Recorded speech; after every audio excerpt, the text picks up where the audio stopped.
Nós temos uma nação de base conservadora.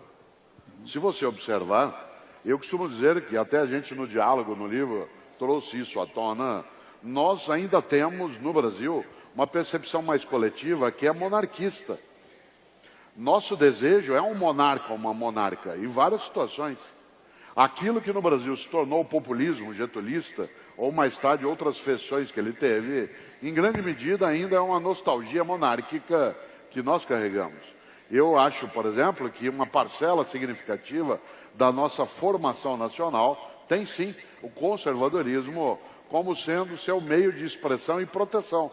Isso, claro, originário de perspectivas religiosas, de organizações da vida, de um patriarcado extremamente insolente, né, no nosso cotidiano, de uma parcela de elites predatórias em relação à convivência, mas não tenho, mesmo sendo um otimista na brincadeira que fazíamos, eu não tenho nenhuma perspectiva que imagine que o Brasil não deixe de maneira tão lenta essa condição. Acho que nós teremos sim uma construção histórica um pouco mais adiante em relação a uma concepção menos conservadora. Agora, a mim cabe uma pergunta.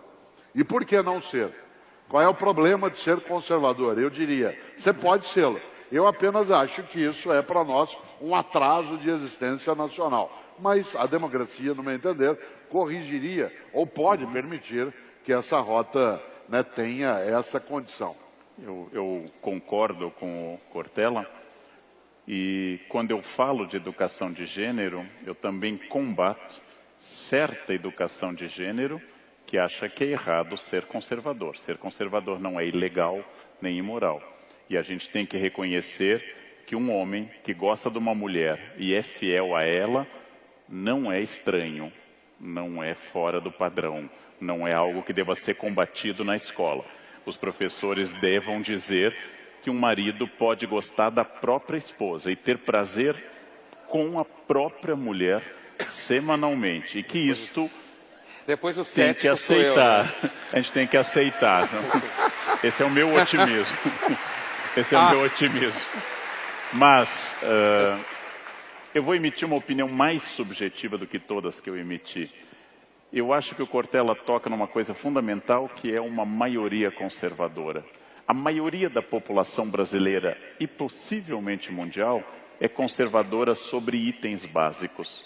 Por exemplo, se submetêssemos pena de morte a um plebiscito, acho que venceria largamente. Se submetêssemos a plebiscito a pergunta, casais homoafetivos podem adotar crianças? É possível que a maioria diria não, acreditando ainda que a sexualidade do filho é determinada pelos pais, o que é um absurdo, posto que todo gay é filho de casais heterossexuais, né? Mas, em todo caso, a maioria é conservadora. Mas nós tínhamos uma tradição no Brasil, uma minoria identificada com a esquerda, de grandes poetas, Carlos Drummond de Andrade, militante do Partido Comunista, Oswald de Andrade, militante do Partido Comunista, e outros, que davam voz a uma esquerda intelectualizada, minoritária, mas de grande alcance cultural no Brasil. Isto hoje, esse espaço da chamada esquerda, entre aspas, barulhenta, é disputado com uma direita barulhenta também. A novidade talvez seja que hoje tem dois lados gritando, e não apenas um lado elaborando. E de alguma forma, o Brasil redescobriu em 2013 a Guerra Fria, que o mundo encerrou em 89 com a queda do Muro de Berlim. Nós acabamos de descobrir que existe um choque entre capitalismo e comunismo. Como é uma ideia nova, que nós não tínhamos captado em 45 na Conferência de Potsdam, captamos agora. É uma questão. Nessa velocidade, a pólvora, o fogo e outras serão descobertas recentes também. Por favor, acho que o Pondé quer. Eu queria falar um pouco sobre essa questão, porque eu acho ela bastante importante. Primeiro, porque a oposição entre direita e esquerda, conservador e liberal, é um dos temas cujo significado das palavras é normalmente tratado no debate público da forma mais vagabunda possível que existe. É impressionante como a ideia de que o trabalho do filósofo, do educador, é de alguma forma melhorar o repertório das pessoas, nesse debate normalmente trata-se o repertório da forma mais comum que existe. E eu costumava sempre dizer para os amigos que quando você chama alguém de conservador ou alguém de direita no Brasil, é porque você não quer convidá-lo para jantar nunca mais na casa dele. Por isso que você faz uma coisa dessa. E eu diria o seguinte, primeiro, eu, por questões as mais variadas, tenho tido um razoável contato com países do leste europeu. E inclusive, conhecimento com jovens de 25, 30 anos, um pouco mais do leste europeu. E se você lança essa discussão no leste europeu, com essas categorias de esquerda, direita, conservador e liberal, eles vão ficar bem confusos com a discussão.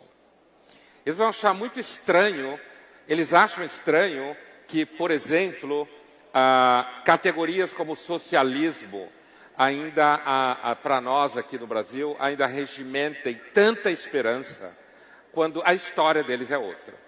Então aqui eu estou fazendo um pouco o papel do historiador que o Karnal falava, no sentido de desconstruir um pouco uma certa percepção que a gente tem e que é fácil no debate manter essa percepção, porque, grosso modo, você fica com uma ideia que é a seguinte: se eu sou, de algum modo, liberal no sentido americano, que é grosso modo de esquerda, não é liberal no sentido brasileiro, então eu sou a favor do ser humano.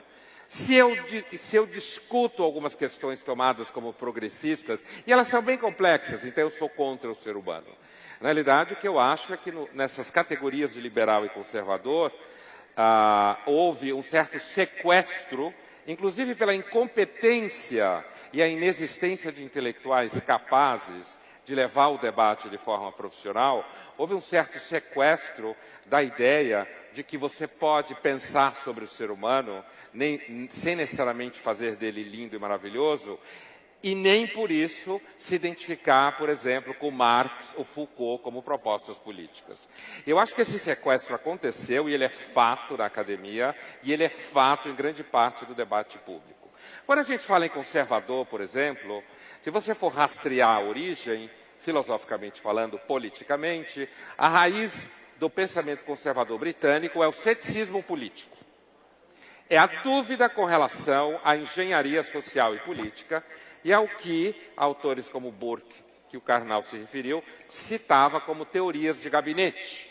Ou seja, a concepção de que 2 ou 3 pessoas podem ter uma ideia de mundo e, portanto, podem pôr em prática políticas que façam com que as pessoas vivam desse jeito. Então, quando você fala em conservador num ambiente como esse, técnico, filosófico, você fala, por exemplo, em filósofos como Michael Oakeshott. O Oakeshott tem um livro muito interessante em que ele considera a posição conservadora como ceticismo político e a chamada posição progressista como fé política. E aí ele fala quais são os 2 problemas das 2 posições. Eu acho que esse tipo de vocabulário e esse tipo de tratamento falta no debate filosófico na universidade brasileira e também falta no debate público e vai continuar faltando durante muito tempo. O Oakeshott diz que um problema da posição conservadora, cética em política, é que ela tende à inércia. Por quê? Porque ela duvida tanto da capacidade humana de mudar as coisas, que ela acaba levando a sociedade a um estágio de parada absoluta e total, se você leva ao que fala o Oakeshott, a posição cética, a nêmesis total. Já a posição de fé, que é identificada com a posição dita progressista, quando você leva ela ao paroxismo, você na realidade produz uma espécie de vaidade filosófica e política muito típica daquelas pessoas e daqueles políticos que acham que uma cidade inteira deve caber na concepção que ele tem de mundo. Então, veja, você tem níveis, por isso que eu acho que não dá para pôr tudo no mesmo saco, eu acho que você tem níveis desse debate que talvez seja um dos debates que mais precisa de ajuste de repertório, ajuste de percurso, bibliografias específicas. No caso da Europa, por exemplo, aí eu já acho que é uma outra coisa. A Europa vive, Europa Ocidental, não o leste europeu, hein, que é bem diferente.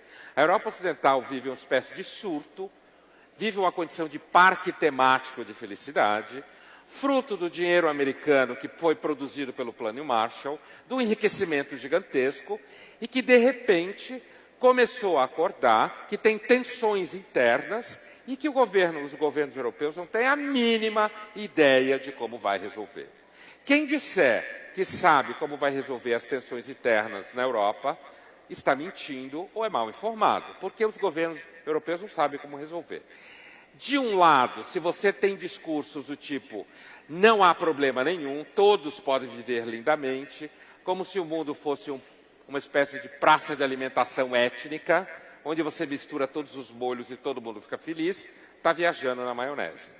Por outro lado, se você afirma que as pessoas têm que mandar embora imigrantes muçulmanos que estão lá não sei há quantos anos, você vai cair seguramente na xenofobia e no tipo de crime racial, não há dúvida nenhuma. Então eu vejo o caso da Europa hoje, não só eu, como típico caso de aporia política, impasse, que ninguém tem a mínima ideia. Aliás, eu acho que a aposta europeia de resolver essa dicotomia é fazer com que os muçulmanos parem de acreditar na religião, porque ninguém sério levaria a religião a sério, e entendam que o único critério na vida é o cartão Visa, o Mastercard, cada um transar com quem quer, ninguém se meter na vida do outro, e não trazer concepções tradicionais de como homem e mulher devem viver, ou sei lá como for.